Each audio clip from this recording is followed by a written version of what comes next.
Selamat datang kembali, masih terkait dengan fungsi dasar pada Microsoft Excel. Dan pada video ini kita akan bahas mengenai fungsi average if pada Microsoft Excel. Fungsi ini sama dengan fungsi average ya pada Microsoft Excel yang pernah kita bahas di video sebelumnya, yaitu untuk mencari nilai rata-rata dalam sebuah rank di Excel. Nah, akan tetapi dengan menggunakan fungsi average if itu kita bisa mencari nilai rata-rata berdasarkan kriteria. Nah, misalnya pada tabel ini kita akan mencari nilai rata-rata dari kolom nilai berdasarkan kriteria dari kolom materi. Dan akan saya contohkan hasilnya di sel D11 di sini. Ketik sama dengan, lalu fungsi average if, lalu buka kurung. Nah, di sini ada keterangan yang terkait dengan fungsi average if ya. Setelah buka kurung, yang diminta adalah rank dari kriteria. Nah, untuk rank kriteria ya, kita akan ambil kriteria dari kolom materi. Ini akan saya blok mulai dari sel C5 sampai sel C10 ya, sebagai kolom kriteria. Nah, setelah itu kita pisahkan dengan titik koma.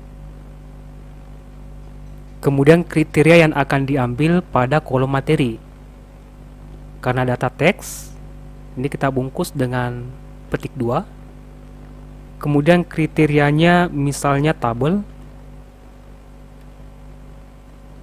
Lalu balas petik. Nah, setelah kriteria, kita pisahkan lagi titik koma. Lalu ada average rank sekarang, yang merupakan nilai yang akan dicari nilai rata-ratanya. Dalam hal ini kolom nilai. Ini akan saya blok mulai dari sel D5 sampai sel D9. Setelah itu tutup kurung, kemudian tekan tombol enter di keyboard.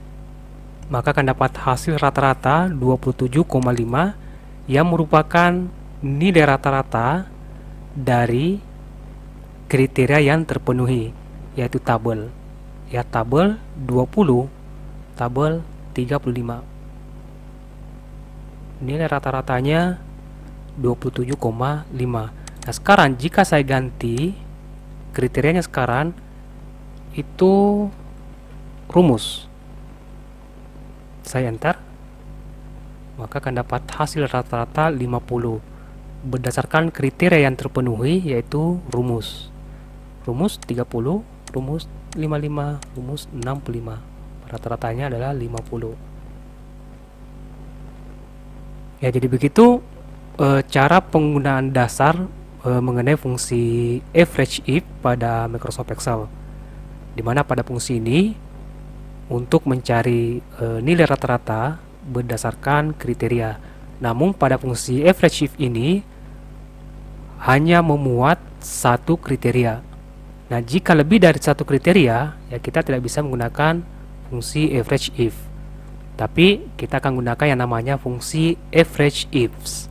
Dan itu akan kita bahas di video selanjutnya.